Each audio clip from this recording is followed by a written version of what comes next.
મિત્રો, તમારી સમક્ષ હું લઈને આવી ગયો છું શણગાર સ્ટોરી ભાગ 1। ખૂબ જ અદ્ભુત સ્ટોરી છે, છેલ્લે સુધી સાંભળજો, ખૂબ મજા આવશે। એક મોટા રૂમમાં ચારે બાજુ મોમબત્તીનો આછો પ્રકાશ રેલાયેલો હતો, સાથે ફૂલોની સુગંધથી શયનખંડ આખો મહેકતો હતો। તેમાં જ બેડની વચ્ચે સોળે શણગાર સજી બેઠેલી મર્મગીતા પોતાના પતિના રૂમમાં આવવાની રાહ જોઈ બેઠી હતી। હજુ લગ્ન કરીને તે અહીં સાર્થકની સાથે તેના ઘરે આવી જ હતી। ઘરની જે કંઈ બધી વિધિ હોય તે પૂરી થતાં સાર્થકની ભાભી મર્મગીતાને સાર્થકના રૂમમાં આવી બેસાડી જતી રહી। તે વાતને પણ ઘણો સમય થઈ ગયો, સાર્થક હજુ રૂમમાં આવ્યો ના હતો। લગ્ન કરીને હજુ તે આવી જ હતી, તો એવામાં તેનું અહીંથી બહાર પણ જઈ કોઈને પૂછવું પણ કેમ?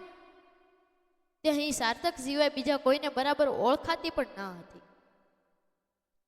સાર્થકને પણ તે એક બે વખત જ મળી હશે, તેની સાથે પણ તેની બરાબર ઓળખાણ ના હતી।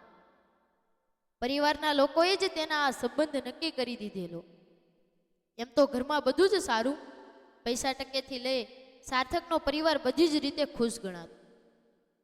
બધું જોઈ જાણીને જ મર્મગીતાને તેના પપ્પાએ સાર્થક સાથે લગ્ન નક્કી કરેલા। સગાઈ પછી તરત જ લગ્ન વચ્ચે માંડ એકાદ અઠવાડિયાનો જ સમય હતો। એવામાં તે બધાને ઓળખી પણ કેમ શકે? સગાઈ સમયે બધા આવ્યા હતા, તો તે દિવસે કોઈ સાથે વાત પણ ન થઈ શકે। મર્મગીતા, હું સાર્થકને રૂમમાં મોકલું છું, ત્યાં સુધી તો આમ જ બેસી રહેજે, એમ કહી સાર્થકના ભાભી ગયા તે ગયા। પછીના તે કંઈ પૂછવા આવ્યા ના, તેને સાર્થકને અહીં મોકલ્યો। એમ જ સમય ભાગતો જઈ રહ્યો હતો। અજાણ્યા ઘરમાં અજાણી એક રૂમમાં તે એકલી બેઠી વિચારે જ જતી હતી કે સાર્થકને આવતા આટલો સમય કેમ લાગ્યો?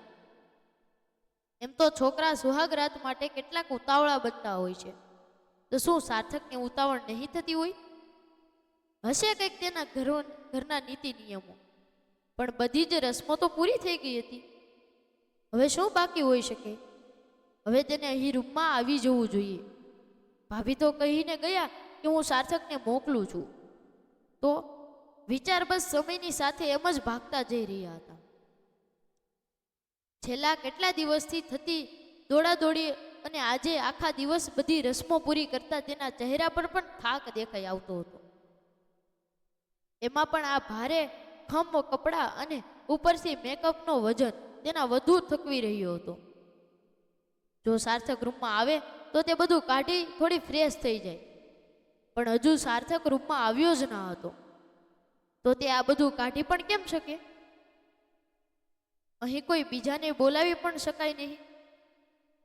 ઘરેથી મમ્મીએ સલાહ આપી હતી, કહ્યું હતું કે રૂમમાં ગયા પછી બહાર નીકળી કોઈ પાસે ના જતી। પહેલી રાત દુલ્હન રૂમની બહાર આટાફેરી કરે તે સારું ના લાગે। જો કોઈ કામ હોય તો તું સાર્થકને કહેજે, તે કરી આપશે। પણ સાર્થક આવે તો તેને કંઈ કહે ને? મનમાં મૂંઝાતા હવે શું કરવું તેને કંઈ જ સમજાતું ન હતું। હવે તો રૂમમાં માં આવે 1 કલાક જેવો સમય પણ થઈ ગયો।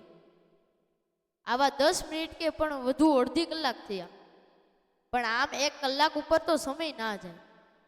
તે પોતાની જગ્યા પરથી ઊભી થઈ દરવાજો ખોલતા તેને બહાર નજર કરી જોઈ।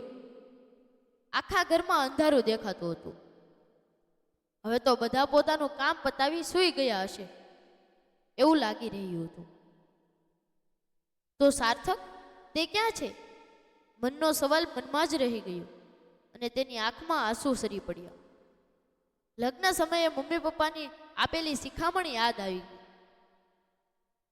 બેટા, હવેથી તારો પતિ જ તારું બધું છે। જો તે છે તો દુનિયામાં બધું જ છે એવું માનજે। તે જેમ કહે તેમ કરજે। તેની સેવા, તેનો આદર તારો ધર્મ છે। જો તે રાતે મોડા આવે તો તેની રાહ જોઈ પછી તે ઘરે આવે ત્યારે જ સૂજે।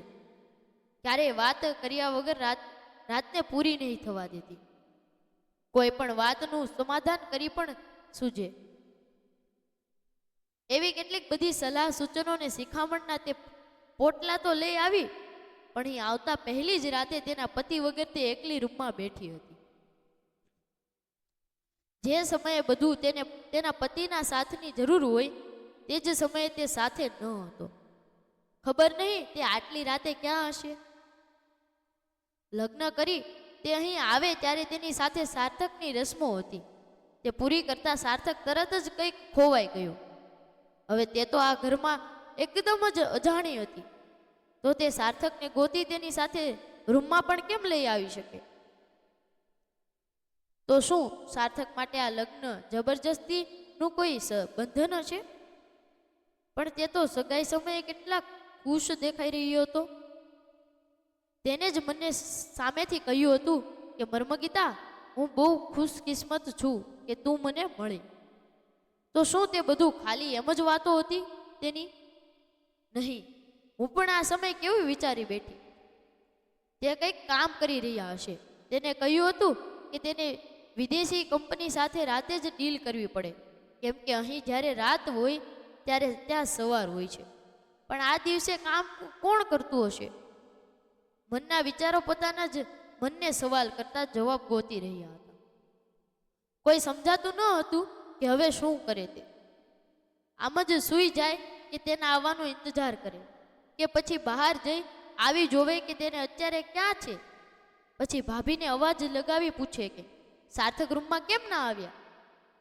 થોડો સમય વધુ ઇંતજાર કરતા તે ફરી બેડ પર આવી બેઠી. વધુ એક અડધો કલાક ઇંતજાર કરતા તે સાર્થકની રાહ જોવા લાગી. સાર્થકના આવતા તેને દરવાજો ખોલ્યો અને તે બહાર નીકળી. આખા ઘરમાં અંધારું હતું. લાગતું હતું કે બધા પોતાની રૂમમાં જઈ સૂઈ ગયા હશે. એમાં તો બધાની રૂમ પણ ઓળખાતી ના હતી. આમ પણ ઘરમાં બીજું કોણ હતું? મમ્મી, પપ્પા અને ભાભી. એમ પણ ભાભી તો કેટલા વર્ષથી એકલા બની ગયા છે એવું સાર્થકે તેને કહ્યું હતું. ભાઈના ગુજરી ગયા પછી ભાભીની બધી જવાબદારી તેને જ નિભાવી રાખી.